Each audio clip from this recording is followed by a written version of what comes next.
अस्सलाम वालेकुम। आपको आज के प्रोग्राम में खुशामदीद। सेनेट इंतखाबात का तरीकाकार कानूनी से बढ़कर एक सियासी मामला बना हुआ है। हुकूमत ओपन बैलेट की हिमायत में जबकि अपोजिशन इसकी मुखालिफत कर रही है। इस हवाले से जो तमाम नजरें हैं सुप्रीम कोर्ट में होने वाली समाअत पर लगी हुई हैं। आज की समाअत में सियासी जमातों के किरदार, इंतखाब के तरीकाकार और क्या मेंबरान पार्टी से हटकर वोट दे सकते हैं या नहीं, इस पर अहम बहस हुई।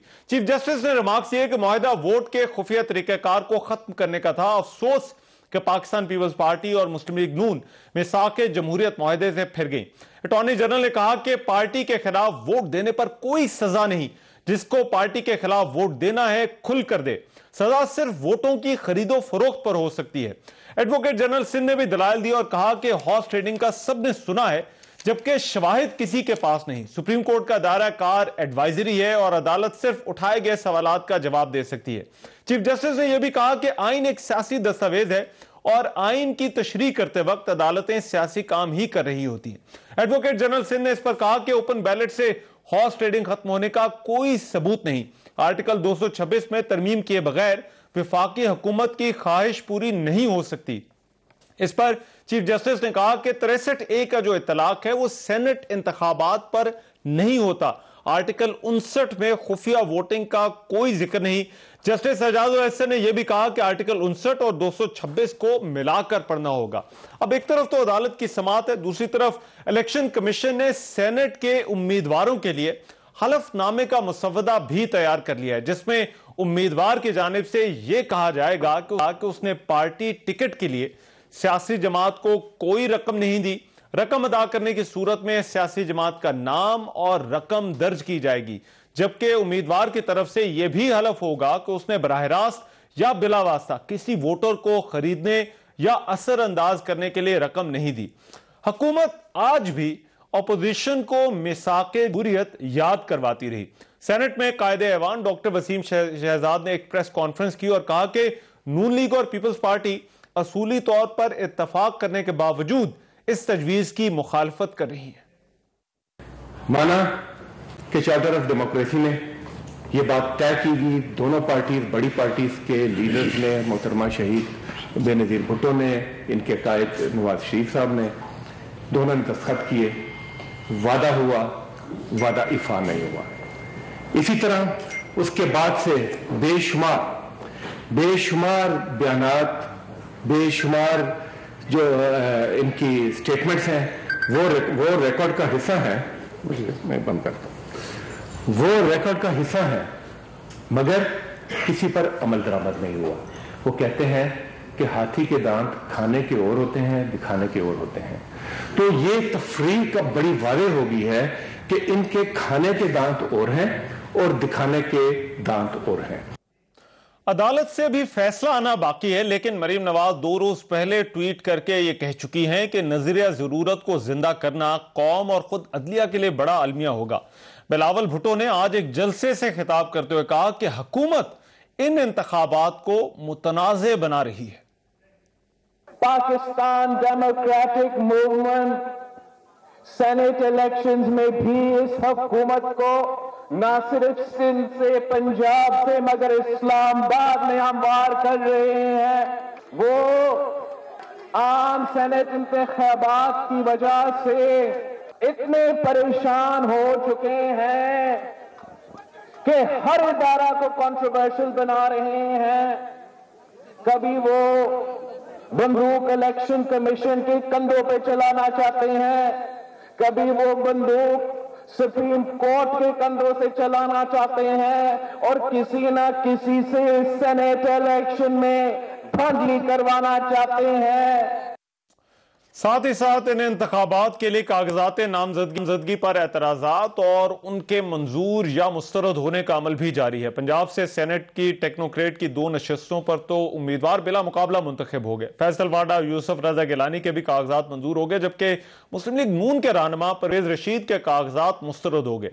अब सवालात इस सारे मंजरनामे में कुछ बड़े अहम हैं। क्या वाकई अपोजिशन जमातें सेनेट इंतखाब के तरीकाकार पर उनका जो असूली मौक़िफ़ था उससे पीछे हटी हैं? क्या इनकी मुखालिफत की जो वजूहात हैं वो काबिल कबूल हैं? शफाफ इलेक्शन की राह में रुकावट कौन है और क्या पार्टी के खिलाफ वोट देना किसी भी मेंबर असेंबली के लिए गलत है। इस पर आज के प्रोग्राम में जो है वो बात होगी। साथ ही साथ हुकूमत का एक बड़ा कल कौमी असेंबली की 2 पंजाब और खैबर पख्तूनख्वा के एक नशिस्त पर ज़िमनी इंतखाब के लिए पोलिंग भी है, उस पर भी प्रोग्राम में जो है वो बात करेंगे। वेरी क्विकली आज की इस डिबेट में मेरे साथ जो मेहमान मौजूद हैं तारुफ करा दूं। जरताज गुल वजीर साहबा हमें ज्वाइन करें इस्लामाबाद स्टूडियोज़ में, वफाकी वजीर ममलिकत हैं। बहुत शुक्रिया जरताज साहबा आपके वक्त का। लतीफ़ खोसा साहब सीनियर रहनुमा है, पाकिस्तान पीपल्स पार्टी से गवर्नर रह चुके हैं। लतीफ़ खोसा साहब आपका भी बहुत शुक्रिया। और मियाँ जावेद लतीफ़ साहब मुस्लिम लीग नून से, वो आज की इस डिबेट में जो है वो हमें ज्वाइन करेंगे, मेंबर कौमी असम्बली हैं। मैं इस डिबेट का आगाज़ लतीफ़ खोसा साहब आपसे करना चाहता हूँ। ये अपोजिशन जमातों के हवाले से और ये जब open ballot versus close ballot की जो है वो बात हो रही है, तो एक कहा जा रहा है आपको बार बार मिसाके जमहूरियत याद करवाया जाता है। ये आज हुकूमत ने तो प्रेस कॉन्फ्रेंस की, लेकिन अदालत में भी जो है वो इसका जिक्र हुआ। क्या वाकई अपोजिशन मिसाके जमहूरियत या वहां पर जो एग्रीमेंट हुआ था उसको भूल चुकी है?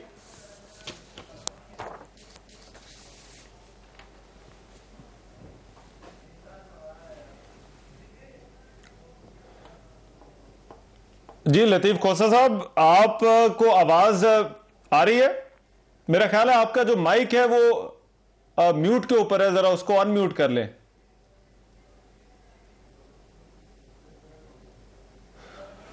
अच्छा, मेरा ख्याल है खोसा साहब की तरफ जाते हैं। मियां साहब वेलकम टू द शो। यही सवाल सर आपसे भी है, क्यों आपको बार बार याद करवाया जा रहा है मिसाके जमहूरियत? देखें रहमान, मिसाके जमहूरियत बिल्कुल साइन हुआ और शो ऑफ हैंड के ज़रिए हमने इलेक्शन की कमिटमेंट पब्लिक की और आवाम से वादा किया। मगर मुझे कहना यह है कि रहमान अज़हर साहब आज जो हमें याद करवा रहे हैं, 2.5 साल पहले इन्होंने क्यों ना हमें याद करवाया और क्यों ना इनको याद आया। अच्छा, आज ही एतमाद के मौके पर अदम एतमाद हो, या आप देखें कोई भी आप आइनी तरमीम करते हैं, उसके मुस्बत असरात या उसकी अफादियत उस वक्त बनती है जब कोई कंसेंसस से आइन में तरमीम की जाए। ये नहीं होता कि आप अक्सरियत के बलबूते पे आप कोई कानून पास करवा लें और उसकी वो अफादियत हो या उसकी वो अहमियत हो जो 73 के आइन की आज पूरे पाकिस्तान में समझी जाती है। अब सबके इल्म में था और हुकूमत वक्त के भी इल्म में था कि 2/3 अक्सरियत के बगैर ये आइनी तरमीम मुमकिन नहीं है। अगर ये इसमें संजीदा थे तो फिर इनको 2/3 अक्सरियत का इल्म था कि इनके पास नहीं है, तो फिर पार्लियामेंट को इन्होंने एतमाद में क्यों ना लिया? क्यों फिर उसके बाद सुप्रीम कोर्ट चले गए? सुप्रीम कोर्ट में होने के बावजूद सदारती आर्डीनेंस ले आए। इससे इनकी संजीदगी का भी आप अंदाज़ा कर सकते हैं। और जो दावेदार हैं शो ऑफ हैंड का कि इससे जनाब करप्शन में कमी आएगी, लेन देन में बोलियां नहीं लगेंगी, पैसा नहीं लगेगा, तो फिर मैं आज ही आपको एक प्राइम मिनिस्टर साहब जो हैं उनके अल्फाज, उनकी जो बात है वो कोट करता हूँ। उन्होंने अपने वज़रा को कहा कि आप न सिर्फ अपने अरकान असम्बली से रब्ता रखें बल्कि जिनसे तल्लक है उनसे भी रब्ता करें। इसका मतलब क्या है भाई? अच्छा, अगर आप अपने अरकान असम्बली से रब्ता करें ये तो समझ आती है, मगर दूसरे अरकान असम्बली से जो रब्ता करने का टास्क दिया गया वज़रा को वो क्या है? और जो माजी में चौधरी सरवर साहब सेनेट के मेंबर मुंतखब हुए, उनके पास तो वोट पूरे नहीं थे कि कैसे हो गए?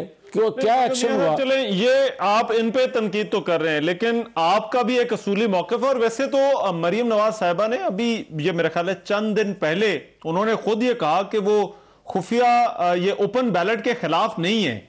बहुत तरीकाकार पर उनका एतराज जरूर था, लेकिन असूली मौक़िफ़ तो आपका आज ये है कि ये शफाफ होना चाहिए, ये ओपन बैलेट होना चाहिए। ये देखें, कोई कानून बने ना एहतसाब का, कोई और कानून बने रहमान, उसमें अगर बदनीति हो तो उस कानून, अच्छे कानून को भी कोई अच्छी नज़र से नहीं देखेगा। आप ये देखें कि अगर एक तरफ ये चाह रहे हैं कि शो ऑफ हैंड के ज़रिए सेनेट का इंतखाब हो, तो आज ही क्यों और इसी वक्त क्यों? दूसरा मेरा सवाल ये है कि अगर आप इतने इसमें संजीदा थे तो फिर आप संजीदगी आपकी जाहिर हो रही है। जो आप की आनियाँ जानियाँ हैं, कभी खैबर पख्तूनख्वा, कभी सिंध के लोगों को, अपने लोग आपसे इकट्ठे नहीं हो रहे, आपसे वो भागी हैं। इस वजह से आप कानून साजी महज इसलिए करना चाहते हैं कि अपने लोगों को काबू में रख सकें। और अगर हुकूमतें व कोई भी हो, अगर वो अपनी ज़रूरत के तहत आइन कानून में रद्दोबदल करती है, तो वो किसी तौर पर भी कोई कानूनदान हो या तालिब इल्म हो कानून का या आम बंदा क्यों ना हो, रहमान उस पर वो ना यकीन करता है और ना ही उस पर एतमाद करता है। इसीलिए हम कहते हैं कि ये दो पॉइंट आपने मेरा ख्याल है रेज कर दिए। जरा इसका मियां साहब अगर मैं जवाब ले लूं, ज़रताज साहबा, एक तो उन्होंने कहा वो 2.5 साल पहले जो है वो आपको नहीं याद आया, ना कोई मिसाक जमहूरियत की शक नंबर 23 का जो है वो जिक्र कर रहा था, और दूसरा नीयत आपकी जो है वो इनको ठीक नहीं लग रही। अच्छा, thank you Rahman, thank you for inviting me. सबसे पहले तो मियां जावेद लतीफ़ साहब से और तमाम पॉलिटिकल लोगों से, इनकी पार्टी के सेनेटर मशाहिदुल्लाह साहब की डेथ हुई है, बिल्कुल, और अल्लाह ताला उनको जन्नतुल फिरदौस में जगह दे। लेकिन इससे हमें ये भी पता चलता है कि ज़िंदगी बहुत ज़्यादा छोटी है। जब हमारी डोरी अल्लाह ताला खींच ले तो बेहतर तो ये कि हक के फैसले करे, सच के फैसले करे। और प्राइम मिनिस्टर इमरान खान कोशिश कर रहे हैं, सुप्रीम कोर्ट के साथ ऑर्डिनेंस को जो है वो कंप्लाइंट कर दिया है कि सुप्रीम कोर्ट ही तशरीह करेगी। और उसमें जो सेनेट का एक ऐवान बाला है जिसकी बड़ी इज्जत है, रिस्पेक्ट है, वकार है और स्टेट की अलामत है, और माजी उसका बहुत बदहाल है और बड़ा बकरा मंडी, सब्जी मंडी और इंसानों की बोली लगना, हॉर्स ट्रेडिंग होना, बहुत ही गंदे सीगे हैं उसके। कोई अच्छी उसकी मिसालें नहीं है। बदनाम हो चुका है इलेक्शन वहां पे इस तरह की वीडियो निकलना, और वो वीडियो तो सिर्फ एक ट्रेलर था जिसमें वो बाकायदा यूं करके पैसे नोट की गद्दी जो है वो गिनी जा रही हैं, बोलियां प्रॉपर लग रही हैं। और उसके अंदर मुझे कोई एतराज नहीं है, पीडीएम में इकट्ठे ये लोग आपस में एक दूसरे को वोट दें, लेकिन सवाल तो ये पैदा होता है कि जब उस वक्त हमारे जो एमपीएस साहिबान को जब पैसे दिए गए और केपीके से 7 से कम सीटों के होने के बावजूद, वोटों के बावजूद 35 से ज्यादा आपको वोट चाहिए, और एक सेनेटर रुबीना खालिद और दूसरा बहरा मंतंगी जो पीपल्स पार्टी के थे, जब वो सेनेटर्स मुंतखब हुए तो इसका मतलब है कि मंडियां लगी, पैसे लगे, हॉर्स ट्रेडिंग हुई, लोगों के जमीर खरीदे गए, पैसे वाले अब पैसे कहां से आए? अच्छा, यहाँ पर ज़रताज साहब ये भी सवाल है कि आपने तो लोग निकाल दिए, लेकिन जो आज अदालत में भी बात हुई, उन्होंने कहा शवाहिद तो किसी के पास भी नहीं। वो अटॉर्नी जनरल जो सिंध में से दलाल दे रहे थे, उन्होंने कहा कि ये शवाहिद तो अभी तक किसी ने जो वो सामने नहीं रखे। ये तो सब एजम्पशंस की बुनियाद पर कहा जाता है कि अच्छा अगर ये मुंतखब हो गया तो इसने जो है वो पैसे देकर जो है वो रहमान इससे बड़ी क्या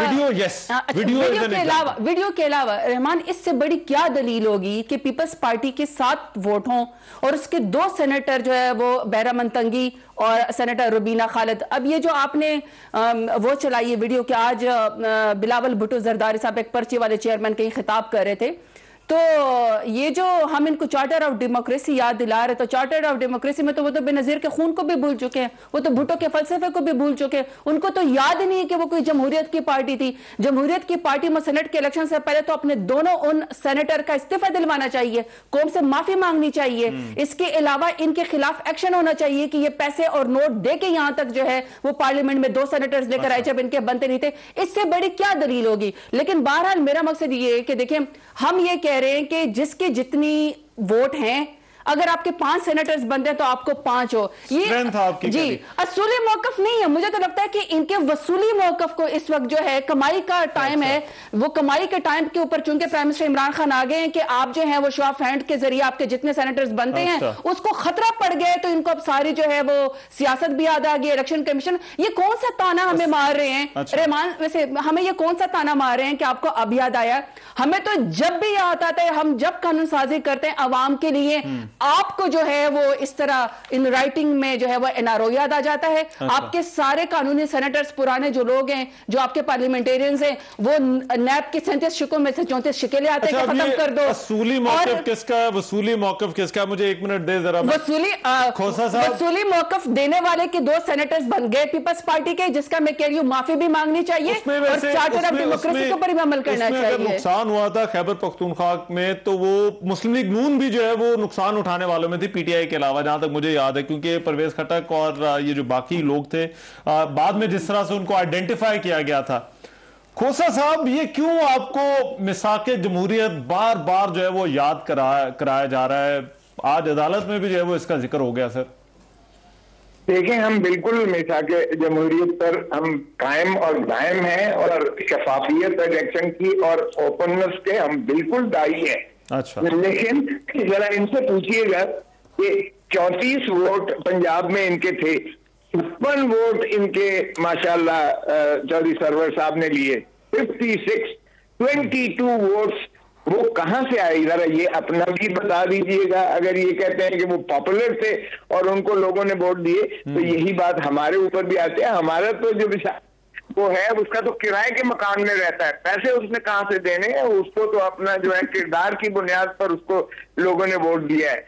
और जहां तक ताल्लुक है, साहब इतना अच्छा ताल्लुक उनका हो सकता है कि वो आपके 7 लोग थे, मगर उसमें से भी 2 सेनेटर आप मुंतखब करा गए। इसका मतलब फिर पीपल्स पार्टी का बहुत ही अच्छा ताल्लुक है खैबर पख्तूनख्वा के बाकी मेंबरान के साथ था। देखिए, खैबर पख्तूनख्वा में रहमान हुकूमत किसकी थी? हुकूमत किसकी थी?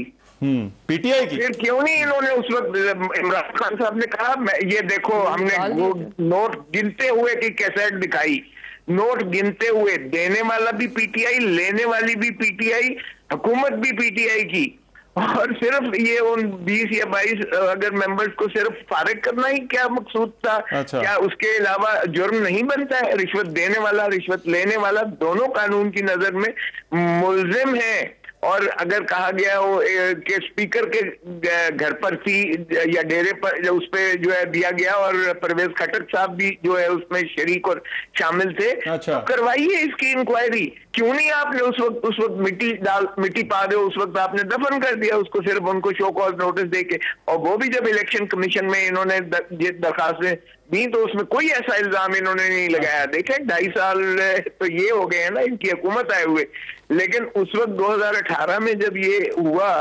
सेनेट का, तो उस वक्त 2018 में इन्होंने क्यों कार्रवाई नहीं की है? अच्छा। उन सेनेटर्स के खिलाफ। वो तो वैसे कह रही हैं, वो ज़ताज साहब कह रही हैं कि हमने लोगों को निकाला उसी बुनियाद पर। 20 निकालना तो काफी नहीं है ना भाई रहमान, निकालना तो काफी नहीं है बाबा, ये जुर्म है। अच्छा। और फिर उनको जो है कहां इन्होंने इलेक्शन कमीशन को किया कि इनके खिलाफ करप्ट प्रैक्टिसेस के पर्चे दर्ज किए जाएं। करप्ट प्रैक्टिसेस काबिल मुआखजा है, काबिल सजा है कानून के मुताबिक, और वो करना था पीटीआई ने, इनकी हुकूमत थी वहां, इन्हीं के जो है एमपीए बिके बकौल इनके। तो अगर बिके या खरीदे गए तो फिर ये क्यों नहीं इन्होंने पर्चे करवाए? क्यों? सर मिसाके जमहूरियत आप कहते हैं कायम है, वोट अगर मिला तो वो ताल्लुक पे मिला, यही है ना? एक बात सुन लें, हाँ। आज भी हम कहते हैं, लेकिन इनकी नीयत इसलिए खराब है कि जब सेनेट का चेयरमैन का जब नो कॉन्फिडेंस हुआ, अदम एतमाद की तहरीक हुई, हाँ। तो प्राइम मिनिस्टर हाउस में सेल बना और वो जो 64 बंदों ने खड़ा होकर जो है अदम एतमाद की तहरीक को पेश किया और 14 वोट गायब हो गए, 50 वोट निकल रहे हैं। उस वक्त तो इन्होंने मिठाइयां बांटी, किसी ने भी पता तो किसी का भी नहीं चला ना, उनके लोगों उन्होंने आइडेंटिफाई किए, लेकिन 14 का भी कोई पता नहीं चला। ताजगुल बीबी कह रही हैं कि जी इनको तो वो जाना चाहिए था, तो फिर क्यों बैठे हुए हैं? वो किस मॉरल बेसिस पे चेयरमैन सेनेट बैठे हुए हैं जब 64 बंदों ने हाथ खड़े करके और उन्होंने लिख के दे के अदम एतमाद की तहरीक पेश की। सारे मॉरल ग्राउंड की बात आ गई, मगर 1 मिनट सर जरा मुझे देते हैं। मैं ये ज़ताज साहब को ताल्लुक भी चीज होती है, आप क्यों ये अस्यूम कर लेते हैं अगर किसी वोट और को दिया गया है तो वो पैसे लेकर जो है वो दिया गया होगा? अच्छा देखिए, जो जिसके ऊपर भी इस वक्त इल्जाम लगा रहा है ना, अब प्रैक्टिकली उस चीज को खत्म करने के लिए कि बकरा मंडी ना लगे, जमीर फरोशी ना हो, नोटों के बैग ना आए और अच्छे पढ़े लिखे लोग वहां पे आए। और सवाल तो ये भी होता है ना कि जितने करोड़ों रुपए आप देकर आते हैं वो किसकी ब्लैक मनी को अवॉइड कर रहे होते हैं, फिर उसके मुताबिक आप किस तरीके से पॉलिसीज उन माफिया के लिए बनाते हैं। सवाल तो ये होना चाहिए। लेकिन उसको खत्म करने के लिए जब अभी प्राइम मिनिस्टर इमरान खान कोशिश कर रहे हैं तो आप उसके साथ नहीं दे रहे। इसका मतलब है कि आपको कमाई वाली, आपको जमीर फरोशी वाली, आपको जो है वो धांधली वाली और आपको कमाई वाला इलेक्शन पसंद है पीपल्स पार्टी को और पीएमएलएन को। अगर नहीं है पसंद तो फिर आप साथ दें। दूसरा अगर आप इतने, आपने कहा जी पॉपुलर है, हाँ। मैंने रहमान अभी आपको व्हाट्सएप किया है, तो जरा व्हाट्सएप पे लतीफ खोसा साहब को इनका जो अभी गिलानी साहब जो इनका इस्लामाबाद से इलेक्शन लड़ने के लिए आ रहा है, जरा उन्की वो दिखाए ना प्लीज, उसको चलाएं। अच्छा चले वो अभी तो ब्रेक के बाद जरा चलाइएगा। मैंने आपको भेजा है कि मैं इन्होंने कहा ना कि जो बैरामन तंगी और सेनेटर रुबीना बने उनको तो किराए के मकान पर है। हमने कब कहा कि वो किराए के मकान में रहते थे? जरदारी साहब ने जब पैसे दिए, जब बोली लगाई तो आपकी पॉपुलैरिटी तो मैं जरा ये ब्रेक के बाद वापस आते हैं। जो जरताज साहब ने बात की ये भी मैं पूछूंगा, मगर मियां साहब ये आज एक हलफनामा भी जो है वो इलेक्शन कमीशन ने जो है वो आज एक बना लिया है, तो ये हलफनामे से अब ये रुकेगा काम या नहीं रुक सकता है, इस पर जरा आप पूछूंगा। इस ब्रेक के बाद आ रहा हूं। ब्रेक के बाद प्रोग्राम एक मतबा फिर से खुशामदीद। क्या अपोजिशन अपनी असूली मौकफ से पीछे हटी है और क्या वोटर जो है वो अपनी पार्टी के खिलाफ वो वोट दे सकता है या नहीं दे सकता? ये जरताज गुल साहबा ने मुझे जो ब्रेक में जाने से पहले उन्होंने जो स्टोरी भिजवाई वो थी जो यूसुफ रजा गिलानी साहब के हवाले से FIA का जो है वो एक केस था हार के हवाले से, उस पर भी जो है वो बात करेंगे। अभी जरताज साहब भी बात करना चाह रही हैं, सवाल भी उठाना चाह रही हैं, मगर मैं जाऊंगा मियां जावेद लतीफ साहब के पास। मियां जावेद लतीफ साहब, ये हलफनामा जो आ गया सर, आज ECP ने मुजवजा हलफनामा है, इससे काम रुक सकता है या नहीं रुक सकता सर? नहीं, देखें रहमान, पाकिस्तान के अंदर बेशुमार कानून बने, एहतसाब के लिए भी, इल्ज़ामात को ड्रेस करने के लिए भी, मगर अमलदारी का मसला है।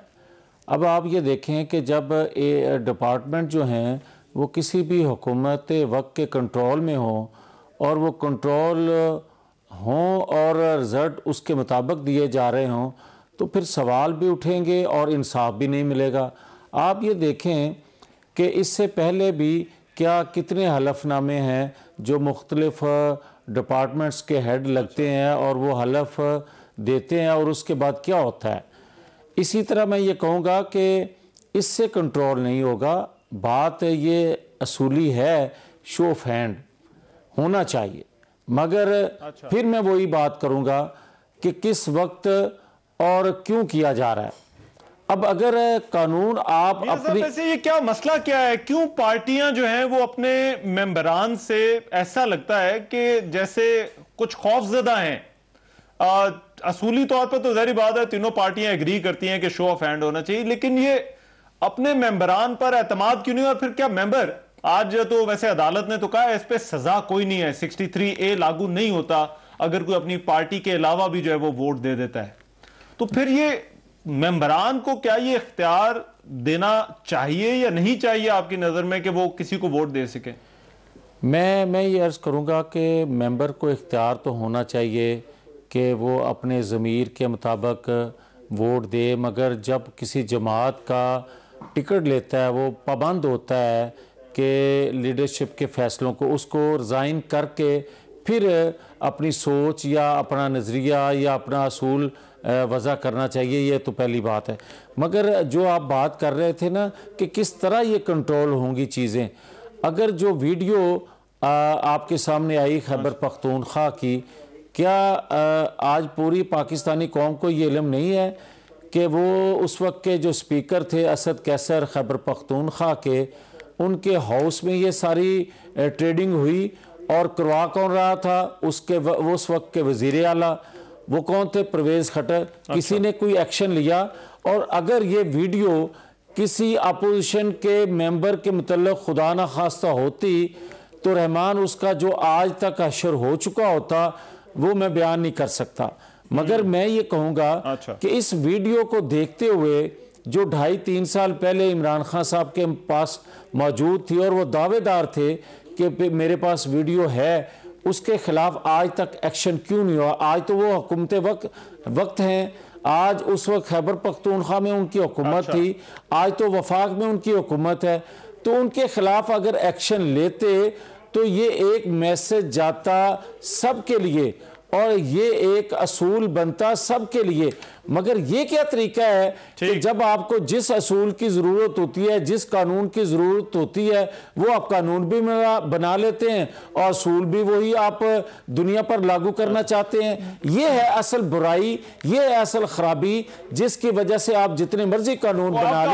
आपका मौक़िफ़ वही है कि अपने देखें, मगर मियाँ साहब यहाँ पर तो तमाम जमातें जो हैं वो इसी तरह से जो है वो कर रही हैं कि जिसको जो सूट करता है सियासी तौर पर वो उसी के साथ जो है वो उसी ऑप्शन के जो है वो साथ जा रहा है।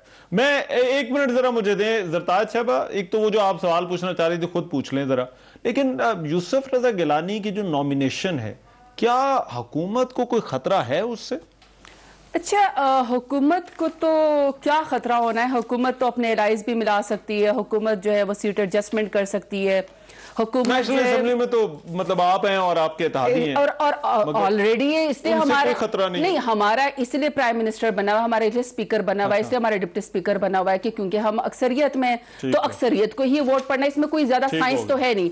लेकिन मेरा सिर्फ सवाल है कि ठीक है, मियां जावेद लतीफ साहब असूल की बात कर रहे हैं, बात आए थे ना, खोसा साहब कह रहे थे कि ताल्लुक से वोट ले ली थी, यूसुफ रजा गिलानी ताल्लुक से वोट ले ले। अच्छा, मैं जरा इनको ताल्लुक का वोट, मुझे पता है लतीफ खोसा साहब हंस रहे हैं, लेकिन मैं जरा इनको दिखाना चाहती हूँ। अब आपने तो नहीं दिखाना है, मैं जरा, ये सवाल है मेरा, यहाँ लिखा हुआ है Yusuf Raza Gilani the alleged jewel thief wanted by the FIA।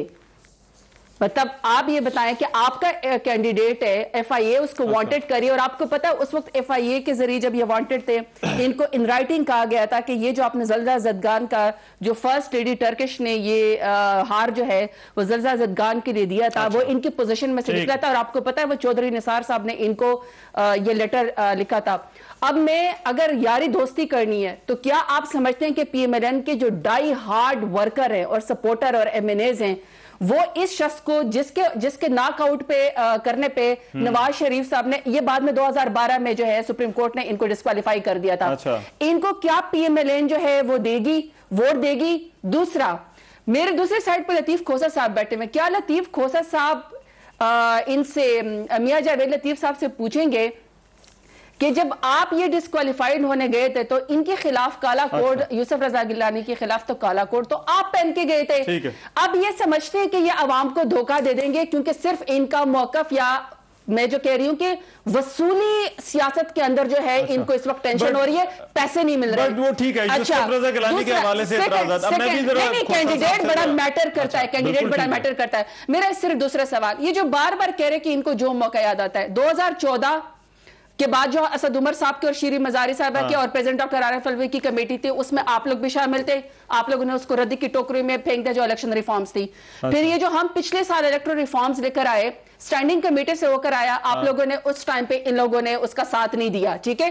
फिर अभी हम जो है, जब अभी हम लोगों ने ये 2 हफ्ते पहले जब हम लोगों ने असेंबली के अंदर हम अपने ये दोबारा से एक बिल लेकर आए तरमीम के लिए, इनमें से किसी शख्स ने कोई उसके ऊपर कोई बात की, ठीक है, सिवाय इसके कि सीटियां कैसे चलानी है, प्राइस का गिराव कैसे करना है, प्रोडक्शन ऑर्डर कैसे लेना है, अवाम की मफाद की खातिर ये दोनों पार्टियां कभी कोई काम नहीं करेंगी। कैंडिडेट बड़ा मैटर करता है, यूसुफ रजा गिलानी पर उनको बड़े एतराजात हैं, दूसरी तरफ हफीज शेख साहब हैं, लेकिन एक सवाल सर और है यहाँ पर, वो आप इनको तो कह रहे हैं कि आईनी तरमीम के लिए इनके पास नंबर्स नहीं थे, लेकिन फिर भी ये आईनी तरमीम लेकर आए। अभी यूसुफ रजा गिलानी के पास भी on the face of it number नहीं होने चाहिए असेंबली के अंदर, हुकूमत की ज़हरी बात है, अक्सरियत है, लेकिन फिर ये दावे क्यों हो रहे हैं कि हम ये सीट जो है वो निकाल लेंगे? नंबर कहां से आएंगे फिर? देखिए, अगर 56 वोट मिल सकते हैं 34 होते हुए PTI को, जो अब माशाल्लाह गवर्नर साहब हैं, तो उसका तो जवाब इन्होंने देना कर जाएंगे। 22 वोट कैसे आए इनके, ये तो इसका जवाब देंगे नहीं, चलें इसको भी छोड़ दें। अब आ गई बात है कि इसकी सुप्रीम कोर्ट की अपनी एक जजमेंट आ चुकी है। अगर ये मफहूम होता, मंतहा होता आइन का कि प्रोपोर्शनल रिप्रेजेंटेशन पर जितनी आपकी नुमाइंदा हैं, जिस तरह आप नॉमिनेट करते हो फीमेल अपने पार्लियामेंटेरियन को, एमपी को आप स्ट्रेंथ पे हर पार्टी नाम दे, या टेक्नोक्रेट्स की है, नेशनल असेंबली में हर पार्टी नाम दे देती है। अगर और जो है उतनी ही प्रोपोर्शनल जितना उनकी सीट्स आती हैं बनती हैं, वो नामजदशुदा उनकी जो है मस्तूरा फीमेल कैंडिडेट या फीमेल जो है वो बन जाती हैं, एमएनए या एमपीएस बन जाती है। अगर मंतहा ये होती कि जी ये सेनेट में भी इसी तरह से आना है तो फिर इलेक्शन की जरूरत ही नहीं थी। अब ये मैं हैरान हो रहा हूँ कि ये इन्होंने सुप्रीम कोर्ट का ये मामला है ही नहीं सिरे से। आप यकीन कीजिएगा, ना सुप्रीम कोर्ट आइन तब्दील कर सकती है 200 आर्टिकल, ना सुप्रीम कोर्ट कानून में जो है वो तरमीम रद्द-बदल कर सकती है। तो ये काम है पार्लियामान का। अब पार्लियामान में टाइमिंग बहुत इंपॉर्टेंट होती है। इन्होंने एक तो ये कि 2.5 साल बाद इनको ख्याल आया कि सेनेट हर एक को पता है 3 साल बाद जो है आधी सेनेट रिटायर होती है और आधी सेनेट में इलेक्शन होते हैं, तो इनको 3 साल से पता था, नंबर 1।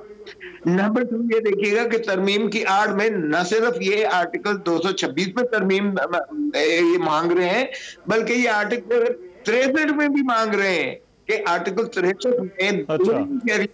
में है वो भी इलेक्शन लड़ सकता है। ये इसकी आड़ में ये लेकर आ गए मौसूफ तरमीम, और हमें इन्होंने समझा कि हम अंगूठे मार बैठे हुए हैं और हमें नहीं पता अपने जो है एडवाइजर्स को और अपने जो पॉलिटिकल असिस्टेंट्स हैं जो दोहरी शहरियत रखते हैं और उनको भी देखिए आइन ने शिक रखी कि ये इलेक्शन तो लड़ेंगे दोहरी शहरियत के साथ, लेकिन अगर बन जाएंगे तो फिर ये जो है वहां से अपना छोड़ेंगे, वो करेंगे। बट सर ये मामलात खोसा साहब ये मामलात कहां पर जाकर सेटल हो? देखिए मैं ये मियां जावेद लतीफ साहब आप बल्कि इसका जवाब दीजिएगा। ये मामला पार्लियामान का है, पार्लियामान के अपने इंतखाब का है, पार्लियामान के कानून साजी का जिसको कहते हैं सरचश्मा है। खोसा साहब एक मिनट, जो सरचश्मा है वो अपने हवाले से कानून साजी के लिए भी जो है वो अदालत जो है वो उसकी तरफ जो है वो देखा जा रहा है। तो कोई और फोरम कोई है इन तमाम चीजों का? मतलब पार्लियामान अपने लिए जो कानून साजी पार्लियामान ने करनी है उसके लिए भी अदालत या इलेक्शन कमीशन के पास जो है वो जाना पड़ रहा है। रहमान, पहली बात तो ये है कि सुप्रीम कोर्ट हो या इलेक्शन कमीशन हो, किसी के पास ये हक इख्तियार नहीं है कि वो आइन में तरमीम कर सके। अब आ जाए जो आपका सवाल है, तो सुप्रीम कोर्ट गया कौन है? हुकूमत वक्त। और हुकूमत वक्त क्या सुप्रीम कोर्ट का दरवाज़ा खटखटाती है तो उसको इल्म नहीं था, या तो कानून से नाबल्द हैं, और या आर्डिनेंस ला कर आप आला अदलिया को दबाव में लाना चाहते हैं, अपनी ख्वाहिश मुसल्लत करना चाहते हैं। ये एक चीज़ ये। और दूसरा मैं आपसे पूछूंगा, अभी आपने कोट किया, मेरी छोटी बहन है ज़रताज साहिबा, इन्होंने कोट किया यूसुफ रज़ा गिलानी साहब को। तो फिर मुझे ये भी बता दे कोई कि आज के जो जैसे भी प्राइम मिनिस्टर लगे हुए हैं, उन्होंने मुझे कोई ये बताए कि इश्तिहारी नहीं थे अदलिया के लोअर कोर्ट की अदलिया के इश्तिहारी होने के बावजूद आला अदलिया में पेश होते रहे बगैर ज़मानत के। और मुझसे ज़्यादा बेहतर लतीफ़ खोसा साहब बता सकेंगे कि क्या कोई इश्तिहारी जो नॉन इश्तिहारी किसी आला कोर्ट में बगैर ज़मानत पेश हो सकता है? और आप मुझे ये बताएं कि उसको तो लगा दिया गया प्राइम मिनिस्टर, और दूसरे के कागजात पर आप ऑब्जेक्शन लगा रहे हैं। चौथी बात मैं और करना चाहता हूँ, आज एक फैसल वाडा साहब के पेपर जो हैं वो मंजूर हुए हैं। आप इसी तरह का केस देखें कि हमारे 2 सेनेटर जो थे, उनको इस बुनियाद पर जो इल्ज़ाम आज फैसल वाडा साहब पे है, इस बुनियाद पर 2 को जो है उनकी रुकनियत ख़त्म कर दी गई। और फैसल वाडा साहब के 2.5 साल से वो केस चल रहे हैं, मगर कोई पूछने वाला ही नहीं है। और आज उसके कागजात मंजूर हो जाते हैं, मगर परवेज़ रशीद के कागजात जो हैं वो मुस्तरद हो जाते हैं। आप देख तो लें यार, आप कर क्या रहे हैं, हो क्या रहा है। अगर फिर मैं ये कहूंगा, मैं ये इससे पूछता हूं, जरताज साहबा इसका जो है वो जवाब देंगी। मियां साहब एक ब्रेक का कहा जा रहा है, एक ब्रेक, वापस आ रहा हूं।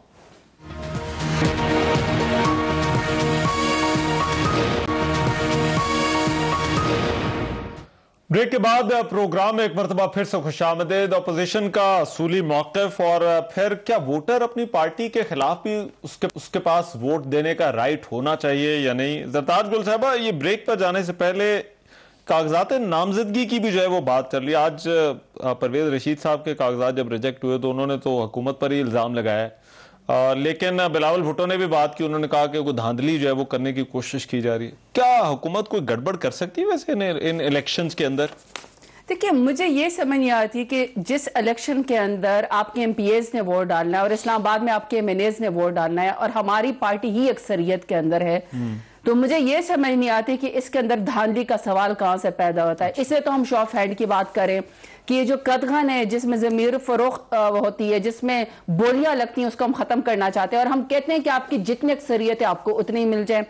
जहां तक आप ये कहते हैं, अच्छा इस मुल्क के अंदर इंसाफ भी आपको वो अच्छा लगता है जो जज आपके हक में फैसला कर दे, जो इलेक्शन कमीशन आपके हक में फैसला कर दे तो वो ठीक है, आपके खिलाफ फैसला कर दे तो आपको पसंद नहीं है।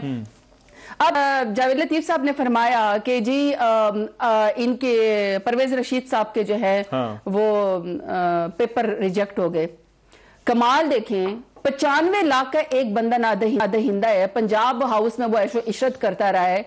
आपने जब भी पेपर सबमिट करवाने होते हैं, आपने अपने तमाम बिल्स क्लियर करने होते हैं। आप 95 लाख के, जारी बात है इनको तो 95 लाख 95,000 लगते होंगे, ये तो जारी बात है 10 मिलियन डॉलर तो इन्होंने खैर से बेनजीर साहबा की हुकूमत गिराने के लिए उसामा बिन लादेन से भी ले लिए थे। इनको तो ये पैसे कोई छोटी रकम, ये तो इनको बड़ी छोटी रकम लगती है। हम जैसे गरीबों के लिए 95 लाख 5 लाख मिला तो 1 करोड़ बनता है, इसलिए हमारे लिए तो बड़ी हैसियत है। तो ये कह रहे हैं कि जी ये कोई बात ही नहीं है। यानी कमाल है कि आपका बंदा जो कि पहले भी सेनेटर रह चुका है, क्या उसको नहीं पता कि मैंने अपने बिल क्लियर करने हैं? अच्छा, अपनी पंजाब में जो ऐशो इशरत की, आपने पंजाब हाउस में ऐश की, आपने बिल डिक्लेयर नहीं किए। अब आपको इलेक्शन कमीशन ने नहीं, कल ये पिटिशन में भी जाएंगे, ये जाएंगे और वो इनका राइट है। तो इलेक्शन कमीशन का वो रिजेक्शन का वो भी हमारे मुद्दा, हमारे साहब आज ये धांधली वाली बात हुई, कोई धांधली हो सकती है? ये देखें, ऐसा लगता है कि जैसे सबको, वो कहते हैं ना, मेरा ख्याल है जॉन एलिया ने शायद कहा था कि सबको सभी से खतरा है। वो ऐसा लग रहा है कि माहौल ऐसा बना हुआ है। नहीं, वैसे एक्सपर्टीज हासिल है खरीदो फरोख्त में। 7 वोटों से वो 7 वोटों से वो सेनेटर्स बना लेते हैं। 35 वोटों वाले को पता नहीं वो कहां से खरीद लेते हैं। जी खोसा साहब, बीबी बोलने देंगी तो फिर हम बोलेंगे ना। चले जी, अब बात होती है, इन्होंने धांधली की। इनसे ज्यादा कौन जानता है कि चेयरमैन सेनेट के 14 वोट धांधली की हुई ना। 64 बंदे खड़े होकर जो है असेंबली के सामने खड़े होकर, असेंबली में खड़े होकर, सेनेट में खड़े होकर जो है आदम एतमाद पेश करते हैं। तो ये 14 क्या ये नैब के जरिए इन्होंने इंजीनियरिंग, पॉलिटिकल इंजीनियरिंग की?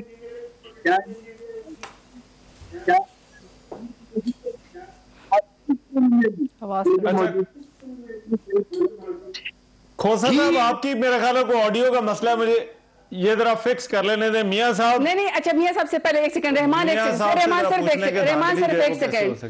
एक सेकंड, ये जो अभी नहीं, लतीफ खोसा साहब बार बार सेनेट चेयरमैन का कह रहे हैं, ये अपने हिसाब देंगे जब जरदारी साहब ने कहा था कि मैंने बलूचिस्तान की हुकूमत गिराई, उसका क्रेडिट लिया था, उसका बताएंगे कैसे गिराई थी। दूसरा ये कि जब सेनेट चेयरमैन पे इनके बंदे नहीं आए थे या वोट नहीं डाले थे या बिक गए थे, ये तो इनकी मॉरल अथॉरिटी थी, इन्होंने कमेटी बनानी थी, इन्होंने बताना था। खोसा साहब के अभी जरा ऑडियो फिक्स कर लेना, उनसे फिर सवाल कर लीजिएगा। मियां साहब, ये धांधली वाला जो पॉइंट है, नहीं देखें, बात सीधी सी है कि अगर धांधली का इनको अंदेशा होता तो, या हमें होता तो हम तो ये बात करते, या हमें अपने लोगों पर भरोसा ना होता तो हम ये बात करते कि भाई शो ऑफ हैंड के ज़रिए कर लें। अच्छा। अब तमाम डिपार्टमेंट्स जो हैं वो इनके कंट्रोल में हैं, नज़र भी आ रहे हैं, इसके बावजूद ये शो ऑफ हैंड चाहते हैं। वजह ये है सिर्फ कि इनको अपने लोगों पर भरोसा नहीं रह गया।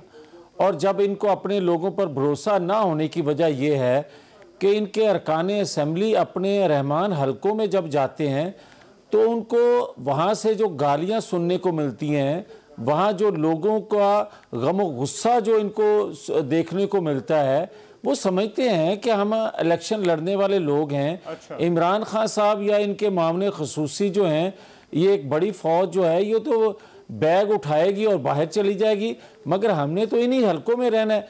अब वो वजह है कि जिसकी वजह से वो इनको वोट नहीं देना चाहते। अब मुझे ये बताएं कि जब आप बात करेंगे अब्दुल कादिर की और 4 दिन पहले इमरान खान साहब कहेंगे कि 50 करोड़ से लेकर 70 करोड़ रुपए तक मुझे ऑफर की गई, अगर मुझे कोई रहमान ऑफर करेगा, जब तक मेरे में गुंजाइश नहीं होगी तो मुझे कोई ऑफर नहीं कर सकेगा। आपको उस वक्त कोई रिश्वत की ऑफर करेगा जब आप में से कोई चीज नजर आएगी। हो गया जी हुण, चलो मियां साहब वो टिकट हुण वापस हो गया। खोसा साहब नहीं, उस तो बाद आप बात कर लीजिए। नहीं, उस तो बाद ਜਿਹੜੇ ਦਿੱਤੇ ਜੇ ਉਹ ਕੋਈ ਚੰਗੇ ਕੰਮ ਕੀਤੇ ਜੇ, ਉਹ ਵੱਡੀਆਂ ਬੋਲੀਆਂ ਨੇ ਦਿੱਤੇ ਜੇ। अच्छा चलो, अच्छा ताज साहब जरा जवाब देंगे, पर मैं पहले जरा खोसा साहब से जो है वो पूछ लेने दें। जी खोसा साहब। देखें, एक बात तो ये है कि इनकी बदनीयती इसी से आप मुतरश्शे होती है कि इन्होंने इसी जो आईनी बिल दिया है उसमें इन्होंने चेयरमैन सेनेट के इंतखाब को ओपन नहीं कहा कि ओपन हो, वो खुफिया ही रहेगा। बकौल इनकी अपनी जो इसमें चेयरमैन सेनेट को मुस्तस्ना रखा है उससे कि उसका तो सीक्रेट बैलेट ही होगा, आम सेनेट ये।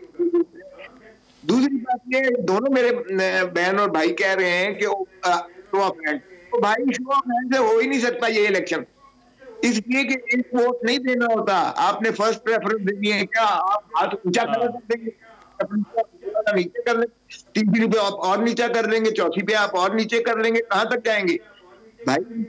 ये शो ऑफ हैंड नहीं हो सकता है।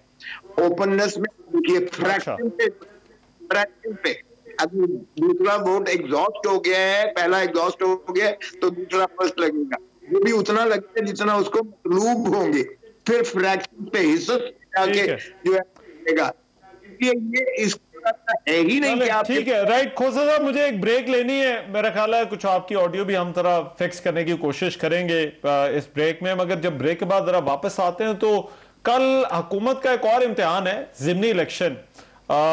इससे पहले जो है वो गुज़िश्ता रोज जो हुए उन पर भी जो है वो काफी बात होती रही है, तो हुकूमत जो है वो क्या इस इम्तिहान से निकल पाएगी, उस पर भी बात कर ब्रेक के बाद आ रहे हैं।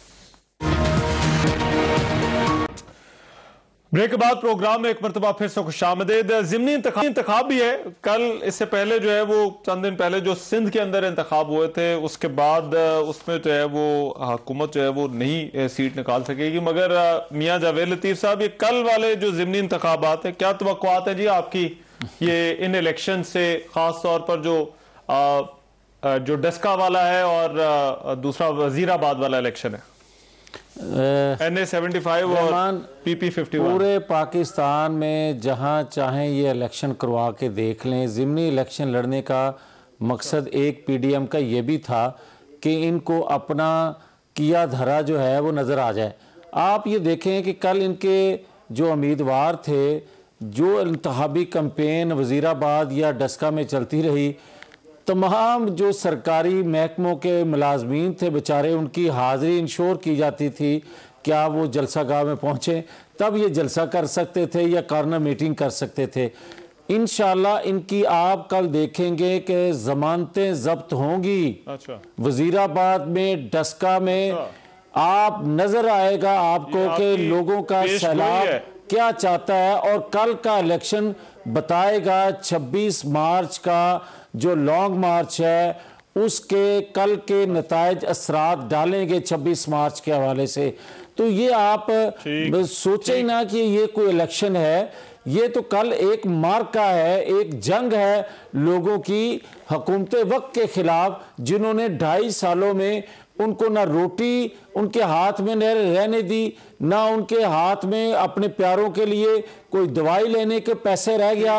उनके हाथों से उन्होंने जब बच्चों का दूध तक छीन लिया है, तो कल लोग बदला लेंगे इस हुकूमत वक्त से कि जो इन्होंने 2.5 सालों में गुल खिलाए हैं। टाइम कम है, इस बहस को कंक्लूड भी करना है। जरताज साहब और फाइनल कमेंट होते कह रहे हैं कल तो बड़ा मार्का है जी, ये मार्च का भी मोमेंटम जो है वो सेट होगा और कोई जमानत भी आपके जो उम्मीदवार हैं उनकी जब्त हो जाएगी।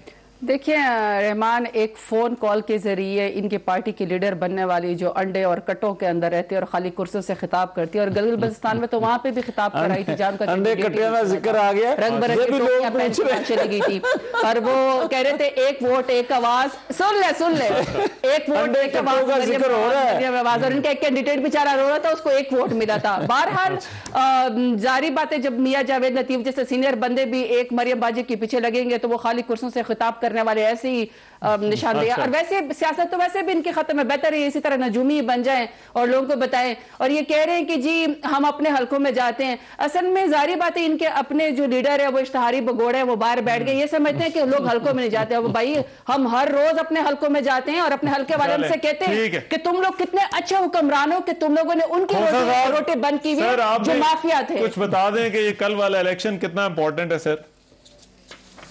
ये जो गवर्नमेंट अथॉरिटी होती है, सूबाई भी इनकी है, मरकजी भी इनकी है, लेकिन इसके बावजूद आप यकीन करें कि अवाम इतनी तंग है, यहां तक आई हुई है और इसका रिएक्शन जरूर लेगी। नहीं कह सकता, लेकिन बहुत ज्यादा तंग है। वोट देने वाले कसम ले लें, कहते हैं जी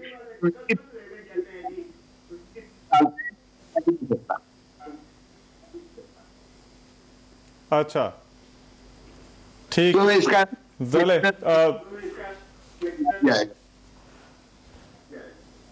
चले राइट जी। मैं आखिरी आपकी जो है वो बात नहीं हम सुन सके, मगर बहुत शुक्रिया लतीफ खोसा साहब आपके वक्त का। मियां जावेद लतीफ साहब thank you so much. Zartaj गुल साहब आपका भी बहुत शुक्रिया प्रोग्राम के लिए वक्त निकाला। अभी इस प्रोग्राम से जो है वो इतना ही। कुछ ही देर में आप 9 बजे की हेडलाइंस और खबरनामा जो है देख सकेंगे।